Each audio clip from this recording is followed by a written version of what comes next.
प्रियजनांनो, येशू ख्रिस्ताच्या नावाने प्रेमपूर्वक शुभेच्छा. कसे आहात? तुम्ही निरोगी सुखरूप आहे का? तुमच्यात शांती आहे का? की तुम्ही विचार करत आहात काही शांतीच नाहीये? परमेश्वर आपल्या लोकांना शांतीचे वरदान देईल. हे परमेश्वराचे वचन आहे. स्तोत्रसंहिता 39 वचन 11 मध्ये असे म्हटले आहे. परमेश्वर आपल्या लोकांना सामर्थ्य देईल. परमेश्वर आपल्या लोकांना शांतीचे वरदान देईल. परमेश्वराच्या हातात आशीर्वाद आहेत. तेथे आरोग्य, संपत्ती, सन्मान आणि कीर्ती आहे. अनेक प्रकारचे आशीर्वाद आहेत. जर तुम्ही विचारले सर्वात महत्वाचे आणि मोठे काय आहे, तर ते म्हणजे शांती. माणूस शांती शोधत नाही का? तुम्ही एवढे पैसे का कमवताय शोधताय? ते शांतीने जगण्यासाठी आहे. तुम्ही पदवी किंवा सन्मान का शोधताय? ते शांतीसाठीच आहे. तुम्ही कष्ट का करता? ते शांतीसाठीच आहे, पर नाही. पदव्या शांती देत नाहीत. पैसा शांती देत नाही.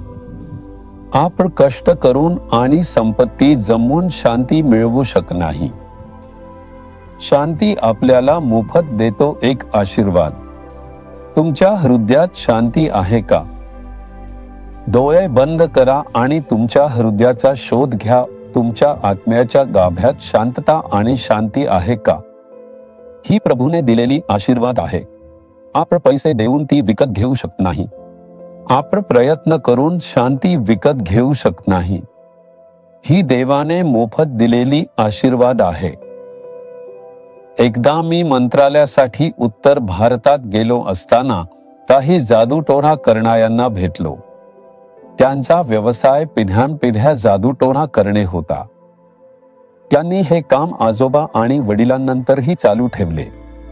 जादूटोणा हेच त्यांच्या उपजीविकेचे साधन होते. यावर पैसे कमावून त्यांनी आपले जीवन जगले. त्यांनी येशूविषयी जाणून घेतले, स्वीकारले आणि वाचले. जेव्हा मी त्यांच्याशी बोलत होतो, मी त्यांना एका भाषांतरकारामार्फत विचारले, कारण मला त्यांची भाषा येत नव्हती. मी त्यांना भाषांतरकारांमार्फत विचारले, तुम्ही म्हणता की येशूला स्वीकारले, तुम्हाला कोणते आशीर्वाद मिळाले? त्याने लगेच दिलेले उत्तर होते, शांती. जेव्हा त्यांनी हे सांगितले तेव्हा त्यांच्या चेहऱ्यावर आनंद आणि समाधान दिसत होते. शांती मिळाली आहे. जेव्हा जादूटोणा करत सैतानाच्या मदतीने शक्तिशाली गोष्टी करत त्यांना शांती नव्हती.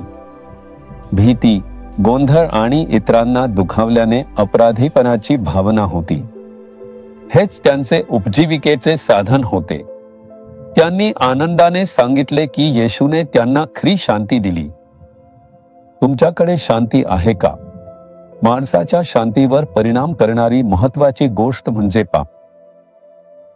शास्त्र सांगते की जे पाप करतात त्यांच्याकडे शांती नसते.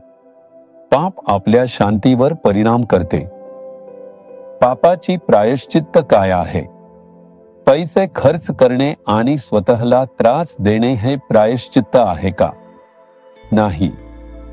रक्त सांडले पाहिजे. रक्त सांडल्याशिवाय पापांची क्षमा मिळत नाही. माणसाच्या पापांची क्षमा मिळण्यासाठी मानवी रक्त सांडले पाहिजे. पवित्र रक्त सांडले पाहिजे. या जगात पवित्र कोण आहे? कोणीच नाही. म्हणूनच देव मानव रूपात आला, पवित्र जीवन जगला आणि क्रूसावर आपले पवित्र रक्त सांडले. त्याने माणसाला पापांची क्षमा दिली. त्याने पापांसाठी प्रायश्चित्त दिले. म्हणूनच येशू ख्रिस्ताचे रक्त पापांपासून शुद्ध करते, हृदय पवित्र करते. आपण वाचतो की येशूने क्रूसावर सांडलेल्या रक्तामुळे आपल्याला शांती दिली. येशूला शांतीचा राजा म्हणतात. येशू म्हणतो, माझी शांती तुम्हाला देतो. आजपर्यंत तुझ्या मनात शांती नव्हती. बाहेरून आनंदी दिसतोस.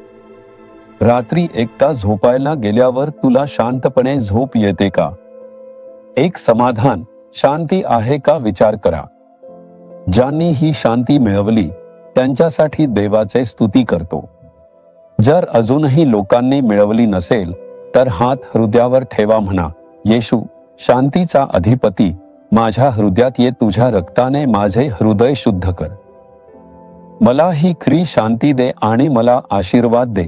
मी तुला शांतीचा अधिपती म्हणून माझ्या हृदयात स्वीकारतो. येशूच्या नावाने आमेन, आमेन. जीसस रिडीम्ड मराठी ह्या यूट्यूब चॅनेलला सबस्क्राईब करा. सबस्क्राईब बटनावर क्लिक करा आणि बेल चिन्हावरही क्लिक करा. दररोजच्या नवीन कार्यक्रमांची माहिती मिळवा.